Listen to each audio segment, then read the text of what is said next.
Discuss कर रहा था मैं शगुन। हाँ शगुन, तो बेटा ये पॉइंट तो क्लियर हो गया कि अगर आज मैं लूंगा इंश्योरेंस तो 1 साल तक चलेगी, ठीक है, यानी कि अगले साल 21 जनवरी 2022 तक और 2023 तक, ठीक है, क्लियर है शगुन? Yes sir. तो यानी इंश्योरेंस ऐसा नहीं है कि हमारी फाइनेंशियल ईयर तक की होती है कि 31 मार्च को खत्म हो जाएगी और 31 मार्च के बाद अगले साल की इंश्योरेंस अलग लो। तो इंश्योरेंस तो कैसे चलती है, जिस दिन लोगे उस दिन से 1 साल, उसको फर्क नहीं पड़ता कि हमारा क्या फाइनेंशियल ईयर चल रहा है, क्या हो रहा है, क्या नहीं हो रहा है, ठीक है। तो आपने इंश्योरेंस ली थी एक, जो कि 1 अक्टूबर को ली थी, अक्टूबर 2015 को, और वो खत्म कब हो रही है, 30 सितंबर 2016। और आप कब तक के फाइनेंशियल्स बना रहे हो?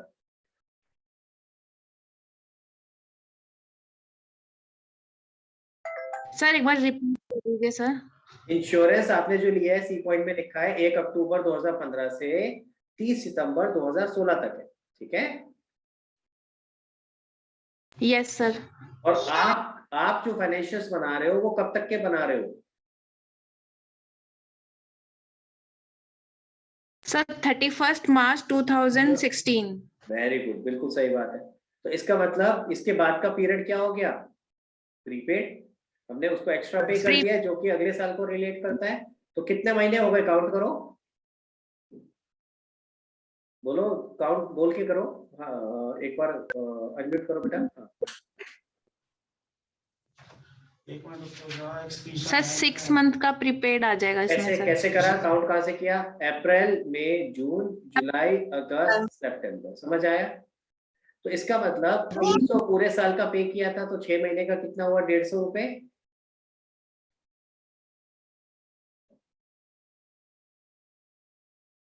हाँ जी शगुन, 300 पूरे साल का था यस। तो 6 महीने का 150, तो 150 रुपए आपका प्रीपेड यहाँ से माइनस हो गया, जो इस साल को बिलोंग नहीं करता, अगले साल को। क्लियर हो गया? Yes sir. और कोई डाउट? नो सर, इसमें क्लियर हो गया सर। सर क्लियर हो गया। रजत? तो मैं को ये पूछना था सर, डेप्रिसिएशन और इमोर्टलाइजेशन का अगर हम पीएनएल में अलग अलग अकाउंट बनाए तो मार्क्स मिल जाएंगे ना? हाँ हाँ बिल्कुल, पहली बात क्योंकि तो उस समय मैंने अलग अलग बना दिया था। इमोर्टाइजेशन नहीं होता बेटा, ये तो मेरे को ऐसा लग रहा है मैं मम्मी पिक्चर देख रहा हूँ, इमोर्टल हो गया है वो। अमोर्टाइजेशन होता है। कहाँ गया रजत? हाँ, डेप्रिसिएशन और अमोर्टाइजेशन, बोल जरा। Depreciation and amortisation. हाँ ठीक है, तो बिल्कुल अलग अलग भी बना सकते हो, ऐसा नहीं है कि नहीं बना सकते। आप अगर अलग बनाते तो लिखते टू डेप्रिसिएशन और दूसरा आता टू अमोर्टाइजेशन, ठीक है।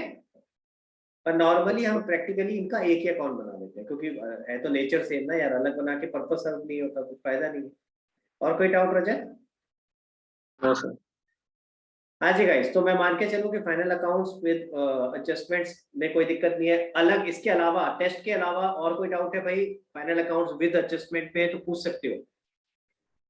अगर कोई और डाउट है आपको किसी और क्वेश्चन में, टीएस ग्रेवाल, डी के गोयल, वासन, चतुर्वेदी, एनी बुक, कभी भी अपने आप को रिस्ट्रिक्ट मत करो कि मैं तो टीएससी पढ़ रहा हूँ, टीएससी पढ़ूंगा, या डी के पढ़ रहा हूँ तो वही पढ़ूंगा, नहीं। आप उल्टा, अब तो टाइम है, बोलो बच्चों से, हाँ भाई क्या समझ नहीं आ रहा, दूसरा अपने बच्चों से बोला, अपने फ्रेंड से बोलो कि हाँ भाई क्या समझ नहीं आ रहा, बता मेरे को, बता कौन सा क्वेश्चन समझ नहीं आ रहा। यही तो चैलेंज करने का टाइम है। अब तो सब पढ़ लिया, देखते हैं कौन सा क्वेश्चन आता है, देखिए जरा ऐसा कौन सा क्वेश्चन है जो समझ नहीं आ रहा है, तो चैलेंज करो उनको, लेट्स सी, बता तेरे को क्या समझ नहीं आ रहा, मैं देखता हूँ। और इससे दो फायदे होंगे, एक तो डिफिकल्ट लेवल के क्वेश्चंस आपको और मिलेंगे, अगर कहेगा अच्छा तू ऐसे नहीं कर रहा है, मैं ढूंढ के लाता हूँ, तो मजा आएगा, ठीक है, लेट देम ब्रिंग। हाँ, और दूसरा क्या होगा, आपकी खुद की नॉलेज बढ़ेगी, इसी बहाने रिवीजन होती रहेगी, करा करो ऐसे, मजा आता है। हाँ जी, तो मैं मान के चलूं कि ये वाला चैप्टर क्लियर हो गया, अब आते हैं बीआरएस, तो जल्दी से बीआरएस का भी भाई खोल लो जरा पेपर, और उसमें किसको डाउट है मुझे बताओ। अब कई लोगों का आया था सर बीआरएस मेरे क्या बोलते हैं उसमें नहीं आ रहा है, टर्म 2 में नहीं आ रहा है, तो पहले फ्रेंकली वैसे मैं भूल गया था कि टर्म 2 में बीआरएस नहीं आ रहा है, बट मेरा मन था बीआरएस चैप्टर का टेस्ट लेने का यार, बहुत अच्छा चैप्टर है, बहुत practically one of the most used chapter. Practically भाई हर किसी का बैंक अकाउंट होता है, और प्रैक्टिकली ये हर बार होते हैं पंगे कि भैया आपने जो भी चेक इशू करे हैं वो जमा नहीं हुए, या आपने जो चेक जमा करे अभी तक क्लियर नहीं हुए, है ना। तो ये सारे इश्यूज प्रैक्टिकली आते हैं, तो this is one of the most practically used chapter. वो अलग बात है It is one of the chapters which most of the people do not understand. तो उन्हें समझ नहीं आता कैसे बनती है बैंक रिकंसिलिएशन, तो वो उठा लेंगे सीए को अपने कि भाई ये बना या तू, हमें तो समझ नहीं आ रहा है, ये मैच क्यों नहीं हो रहा है। तो बहुत होता है ऐसा कि उनको समझ नहीं आती कैसे बनाते हैं। तो बट हाँ, इसीलिए बोल रहा हूँ मैंने कहा चल यार चलने दो इसको। कई लोगों ने मेरे से पूछा कि भाई ये नहीं आ रहा टर्म में, स्टिल आई वांटेड कि आप दोबारा प्रैक्टिस कर लो, क्योंकि ये प्रैक्टिकली बहुत काम आने वाला है। और सबसे बेस्ट तरीका मैं बता रहा हूँ, जिन लोगों के घर में जिनके पापा मम्मी बिजनेस में है, उनको बोलो इस महीने की बैंक रिकंसिलिएशन मैं बनाऊंगा। मैं मजाक नहीं कर रहा हूँ, पता चल जाएगा सारा कुछ प्रैक्टिकली कैसे होता है। अभी कर लिया तो सारी चीजें फट से क्लियर हो जाएंगी। अभी तो जो दिक्कतें आ रही है आप मेरे से पूछ सकते हो, समझ सकते हो, बाद में इंटरेस्ट खत्म हो जाएगा। ये चीज सोचे ना, अरे अभी नहीं, अभी हम अगले साल सोचेंगे या बाद में देख लेंगे, वो बाद में मजा नहीं आता। अभी ताजा चीज सीखी होती है, अभी कर लो तो वही चीज का इम्पैक्ट डबल होता है, हमेशा याद रहेगा। तो जिन लोगों के पापा मम्मी बिजनेस में है उनको कहो कि इस महीने की या जो भी लास्ट महीने निकला है उसकी बैंक रिकंसिलिएशन मैं बना, तो आपको प्रैक्टिकली पता चलेगा क्या प्रॉब्लम्स आती है। जो चीजें बुक में लिखी आ जाती है ना कि ये चीज हो चुकी है यहाँ, ये नहीं, वो खुद आइडेंटिफाई करनी पड़ेगी, फिर दोनों को कंपेयर करना पड़ेगा, एक एक करके एक एंट्री। पासबुक इधर रखी, साइड में कैश बुक रखी, मैंने करके दिखाई थी ना जब आपको समझाया था प्रैक्टिकली। इधर से टिक मारा, इधर देखा कहाँ ये वाली एंट्री, इधर भी टिक मारा, जो इधर डेबिट होगा वो इधर क्रेडिट में होगा। समझ आ रहा है मैं क्या कह रहा हूँ? मैं बता रहा हूँ फ्रेंकली, जब मैंने पहली बार किया था ना तब मुझे ऐसा लगा था हे भगवान ये क्या आ गया, ये तो मतलब हमने वहां तो सब ऐसे ही रख लिया था, ठीक है ऐसे ही कर लिया उस समय तो, लेकिन जब प्रैक्टिकली खुद करने बैठे तब उसकी अहमियत और तब उसमें जो पॉइंट्स टीचर बता रहा था वो समझ में आया कि ऐसा क्यों करें। तो करके देखना, I am telling you again, I can suggest it to you. अब आपकी मर्जी है भाई, आपने करना है कि नहीं करना। हाँ जी ईशा, सबसे पहले आपसे चलते हैं भाई, क्या डाउट है बताओ बेटा। सर क्वेश्चन नंबर 2 का हाँ बताओ। डी पार्ट और हम बुक्स किसकी बना रहे हैं बेटा? मतलब हमें दिया क्या है, कैश बुक दिया है या बैलेंस एज पर पासबुक दिया है? क्वेश्चन कहता है पासबुक ऑफ रसना लिमिटेड, तो पासबुक का बैलेंस दिया है तो मैं बिंदी इधर लगा दूं। सर कैश बुक का सॉरी सर क्वेश्चन नंबर 3 का डी पार्ट। चलो इसको हटा दो। क्या दिया है? when the following हाँ cash book showed a credit balance, तो कैश बुक का बैलेंस दिया, ठीक है। तो डी पार्ट क्या कहता है? चेक ऑफ 36,000, ठीक है, रिसीव्ड फ्रॉम अनुज। तो हमें एक चेक मिला है 36,000 का अनुज से, wrongly entered in the cash column of cash book. तो हमने गलती से उसको कहाँ डाल दिया? कैश कॉलम, जबकि जाना कहाँ चाहिए था ईशा? बैंक कॉलम में, बैंक कैश कॉलम बुक में, के। ठीक है। अब हमें कैश को ठीक नहीं करना, हमें फोकस किस पे करना है? क्या यहाँ पे हुआ क्या होगा, कैश बुक पे क्या हुआ होगा और पासबुक पे क्या हुआ होगा। This is what we have to understand. तो यानी कि क्या हुआ, फिर से बता रहा हूँ, 36,000 का हमें एक चेक मिला, हमने गलती से उसको कहाँ डाल दिया? कैश बुक में। तो कैश बुक के कैश कॉलम में, तो कैश कॉलम में तो नहीं जाना चाहिए था, कहाँ जाना चाहिए था ईशा, ये बता सकते हो? बैंक कॉलम में। नहीं, बैंक कॉलम में भी नहीं जाना चाहिए था। बैंक कॉलम में क्यों जाएगा? पूरा लाइन पढ़ो क्या लिखा है, and the same is omitted to be bank. तो जब तक बैंक में जमा ही नहीं कराया है तो बैंक कॉलम में क्यों जाएगा? ये तो कहाँ जाना चाहिए था?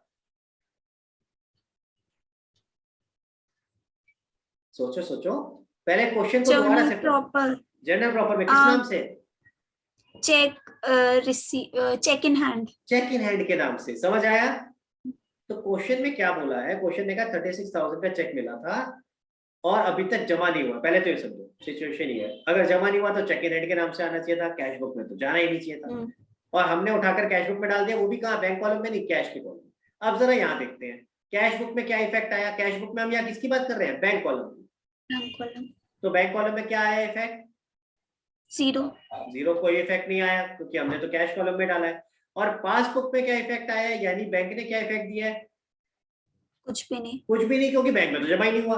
तो इसको भाई हमें, हाँ, तो हमारा ये रिकंसिलिएशन में आएगा ही नहीं। समझ आया? क्लियर हुआ? तो ये जानबूझ के ऐसे हमने पंगे लिए थे तुमसे, देखते हैं समझ में यही कर रहा है।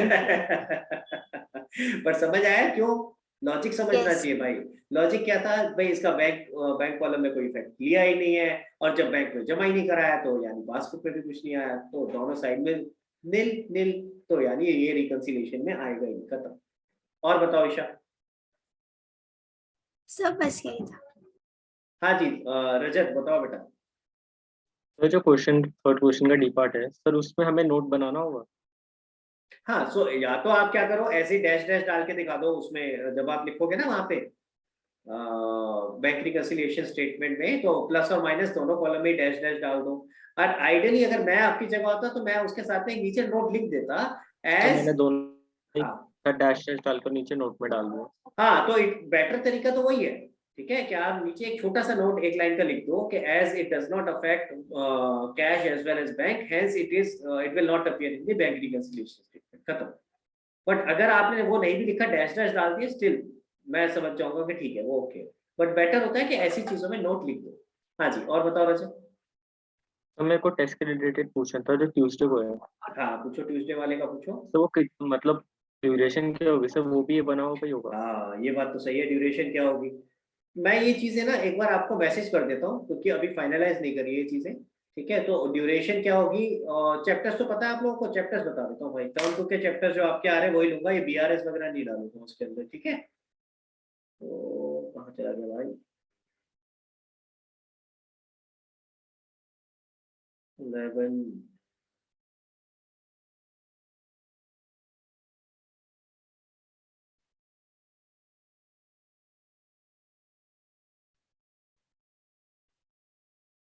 अच्छा एक बात बताओ, अभी मैं स्क्रॉल कर रहा था उससे मुझे याद आया, मैं आपको बीच बीच में कुछ ना कुछ भेजता रहता हूँ कि आईसीआई का ये कोई टैलेंट सर्च चल रहा है, कोई ये कॉमर्स विजर्ड है, वो कुछ देखते हो या इग्नोर मार देते हो क्या? हाँ मतलब क्या कि हाँ हाँ सर इग्नोर, ऐसे कुछ ऐसे स्वाइप आउट। हाँ अच्छा सर, देखते हैं, खोल के देखते हैं, कुछ कुछ कलरफुल सा दिख रहा होता है फिर बंद कर देते हैं, बड़ा सारा कुछ लिखा हुआ है इसके अंदर, छोड़ना यार पर। अरे पढ़ लिया करो भाई, तुम्हारे काम की चीज है, किसी ने दिया है वो, anybody who has given the test. Try करा था सर, पर उसमें फिर सर फुल सिलेबस थे तो इस वजह से कैंसिल कर दिया। कैंसिल कर दे, तेरे पैसे लग रहे थे। सर मैथ का अभी ट्यूशन में और स्कूल में भी सिलेबस नहीं हुआ मैं है। सवाल पूछ रहा हूँ, तेरे पैसे लग रहे थे, नो सर, तो फिर क्यों कैंसिल पैसे कर नहीं। दिया? फ्री था ना सर भाई। Full syllabus. अरे मैं एक सवाल पूछ रहा हूँ सिंपल सा, फ्री था ना, देने में क्या बुराई थी, देके कुछ ना कुछ तो सीखने को मिलता ना। सर सिलेबस कंप्लीट नहीं था तो इस वजह से। मैं फिर से एक सवाल पूछा, उसका जवाब देना है। तू अपना एक्सक्यूज दिए जा रही है, मैं एक सीधा सवाल पूछ रहा हूँ बेटा, अगर दे देती तो नुकसान क्या था? क्या कहीं ये ऐसा अनाउंस होने वाला था शगुन ने पेपर दिया लेकिन क्लियर नहीं हुआ? No sir. क्या फर्क पड़ता है यार, ठीक है। तो एंड देखो, I am just discussing this, क्योंकि आगे अभी तो हो गया जो हो गया, इसमें कोई इतनी बड़ी चीज नहीं थी, ठीक है, it is okay. But life में ऐसी चीजें आएंगी, life will throw you opportunities, but होगा क्या, आप कहीं ना कहीं अपने आप को रोक रहे होगे, यार मैं अभी कंफर्टेबल नहीं हूँ because of X Y Z reasons. There can be many reasons, one of the reasons you said कि मेरा अभी मेरा कोर्स पूरा नहीं हुआ था। समझ रहे हो मेरी बात?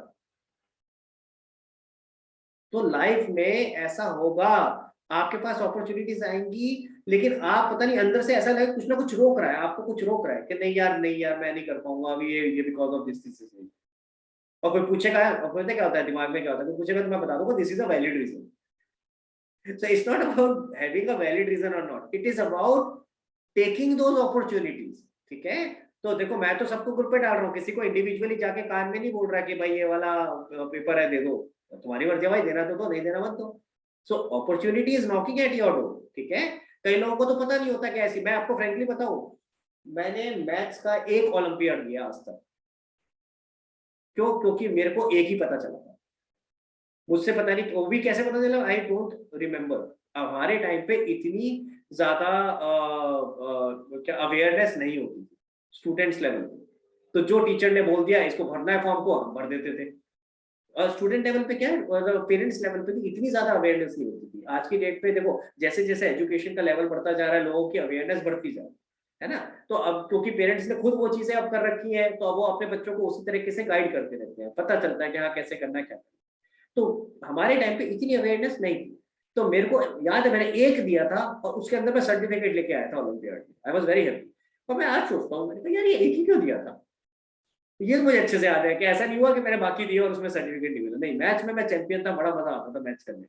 तो मैं यही सोचता हूँ, मैंने कहा यार मैंने काश और दिए होते तो 3-4 सर्टिफिकेट और होते, मजा आ जाता। तो this is what I am trying to say, if you are getting an opportunity, if you are getting aware about these things, though, अगर नहीं भी मिलेगा ना कुछ, एक्सपीरियंस मिलेगा, which is very big thing. आपको एक झिझक होती है ना, जो अंदर जो डर होता है वो निकलेगा, और ये चीजें जितनी जल्दी अभी निकलेंगी ना, उतना आपको लाइफ में आगे हेल्प करेंगी टू प्रोग्रेस। जब आप आगे लाइफ में कहीं इंटरव्यू देने जाओगे, कहीं जीडी में बैठोगे, तो ये झिझक नहीं होगी कि मैं कहीं बोलूं, क्या करूं, कैसे करूं, कुछ गलत तो नहीं होगा, ये सब झिझक खत्म हो जाएगी जितना ज्यादा इन चीजों में पार्टिसिपेट करोगे। आपने सुना होगा, आपके टीचर्स या पेरेंट्स आपको कई बार कहते हैं डिबेट कंपटीशन में पार्टिसिपेट किया करो, हाँ, ऐसे राइटिंग, प्रेसी राइटिंग, पता नहीं जितनी भी इस तरह की एक्स्ट्रा करिकुलर एक्टिविटीज होती है, कहते हैं ना कि उनमें पार्टिसिपेट किया करो। उसका पर्पस क्या होता है? उसका पर्पस ये होती है कि जब आप प्रैक्टिकल लाइफ में पहुंचोगे तो वहां सिर्फ ये नहीं है, थ्योरी नहीं है भाई, कि आपने कुछ पढ़ करके पेपर देना है। वहां तो आपको लोगों के साथ मिल करके काम करना है। तो जितना ज्यादा इन चीजों में आप पार्टिसिपेट करते हो, उतना ज्यादा आपको पता रहता है कि लोगों के साथ बात कैसे करनी है। अगर कोई बंदा किसी तरीके से बोल रहा है तो हाउ टू रिवर्ट, या किस तरीके से बिहेव करें, team as a team member कैसे काम करना है, टीम में मिलकर के कैसे काम करना है। समझ आ रही है मेरी बात? तो जितना ज्यादा इन चीजों में पार्टिसिपेट करो, उतना ज्यादा as a person, as a personality आप ग्रूम करते हो, उतना अच्छा आपकी पर्सनैलिटी बनती है। तो ट्राई करा करो, जितना ज्यादा पार्टिसिपेट करो। मैं तो आपको फ्रैंकली बता रहा हूँ, मैं जब डिलॉयट में गया था ना, डिलॉयट आपको पता है ना, मैंने डिलॉयट में केपीएमजी में काम किया हुआ है, नॉट मैंने मैंने बताया तो होगा, इतना तो बताया होगा यार। तो जब मैंने डिलॉयट में गया था, उस समय तक I used to be very shy. पता नहीं अब तुम्हें लग रहा है कि नहीं लग रहा है, लेकिन आई यूज्ड टू, अगर लग रहा है तो अच्छी बात है, but I used to be very shy. मैं बहुत मतलब जैसे पब्लिक स्पीकिंग बोल रहा हूँ, या जैसे अभी मैं मजे से बैठा हूँ ना, अगर मैं फ्रैंकली बोलूँ, मेरे बाल भी खराब हो रखे हैं, मेरे कपड़े भी बेकार से पहने हुए, but I don't mind it now, मुझे फर्क नहीं पड़ता, बिकॉज मेरे को पता है मैं यहाँ किस पर्पज के लिए आया हूँ, आपको पढ़ाने के लिए। समझ आ रही है मेरी बात? तो ये सारी चीजें ओवर द टाइम आप ओवरकम कर जाते हो, जब आप ये जितना ज्यादा करते हो, प्रैक्टिस करते हो। मैं इतनी ज्यादा क्लासेस ले चुका हूँ, इतने ज्यादा सेशंस ले चुका हूँ। अभी कुछ दिनों में अभी मैं अभी अगले हफ्ते में इंस्टीट्यूट ऑफ चार्टर्ड अकाउंटेंट्स पे सेशन लेने वाला हूँ। 2 सेशन लूंगा सैलरी के ऊपर, कि उसकी टैक्सेशन कैसे होता है, जो इंटरमीडिएट होते हैं उनके लिए। तो ये सब चीजें जब इतना ज्यादा आप करते हो ना, तो फिर ये छोटी चीजें रह जाती है, फिर बड़ी नहीं रहती। लेकिन आप जब अगर ये करते नहीं हो, और अगर आप 1 या 2 बार करोगे ना, तो आपको यही चीजें बहुत बड़ी लगेंगी। तो आपको लगेगा है मैं मतलब बिल्कुल अच्छे से बैठा हुआ हूँ, मैं पूरा ढंग से टाई वाई पहन के जाऊँ, एवरीथिंग शुड बी परफेक्ट। फिर फोकस आएगा कि मैं क्या बोल रहा हूँ। तो मेरा पॉइंट सिर्फ ये, जितना ज्यादा इन चीजों में पार्टिसिपेट कर सकते हो करा करो, उतना ज्यादा as a person, as a personality you will grow. ठीक है, and that is something which will really 100% help you in your practical life. ठीक है, चलो वापस आते हैं। जो हम टॉपिक डिस्कस कर रहे थे, निशा बेटा क्या डाउट है? सॉरी, मैं ना वो खोल रहा था कुछ, मैं आपको क्या बताया था पेपर का, सो सो सॉरी, मैं बीच में वो आईसीआई वाला दिख गया, तो मैं थोड़ा सा ध्यान भटक गया मेरा। हाँ अच्छा, किसी ने दिया था, मैं ये पूछा था, परीक्षा तूने दिया है? सर कौन से वाले, विजर्ड वाला जो अभी लेटेस्ट हुआ हाँ है? हाँ हाँ। हाँ वो दिया है, अभी एक और है 27th को। तो भाई जो 27 को है, वो उसका मैंने भेजा हुआ है ग्रुप पे। सर वो 27 फेब को है, वो भेजा होगा तो आपने बहुत ही पहले भेजा होगा, अभी का नहीं है वो, उसके हाँ, पहले से 2 भेजे थे, मेरे रजिस्ट्रेशन। को याद है, मैंने 2 भेजे थे, 2 अच्छा बार वो फिर भेजा आपने था। नहीं भेजा, हाँ मुझे वो ये तो याद वाला है, मैंने अलग 2 है, बार आपने भेजा दोनों था। आईसीआई वाले भेजे थे। तो एक काम करता हूँ, भेज दे एक बार जरा मुझे, मैं वापस ग्रुप पे डाल देता हूँ। एंड भैया देख लो, अब आपके पास दोबारा अपॉर्चुनिटी आ रही है, knocking at your door, your choice. Sir उसके रजिस्ट्रेशन बंद हो गए हैं, जो मेरा होगा अगला। तो अगर आप कुछ आएगा तो भैया बताओ। ऐसे ही देखो, एक दूसरे के साथ शेयर किया करो, एक दूसरे की हेल्प करोगे तो उतना ही आपको फायदा मिलेगा। यार कि कोर्स कहाँ चला गया, कोर्स नहीं दिख रहा मुझे, टर्म 2 का, एक सेकंड रुको, कब भेजा था मैंने आप लोगों को?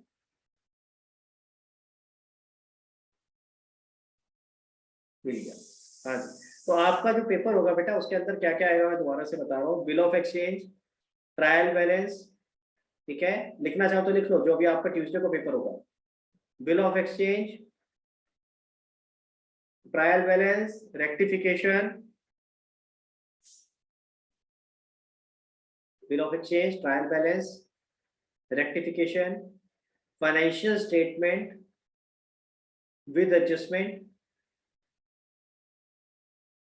ठीक है, फाइनेंशियल स्टेटमेंट विद एडजस्टमेंट, और इनकम्प्लीट रिकॉर्ड्स, इनकम्प्लीट रिकॉर्ड्स यानी सिंगल एंट्री सिस्टम। और एक और रह गया, कंप्यूटर्स इन अकाउंटिंग।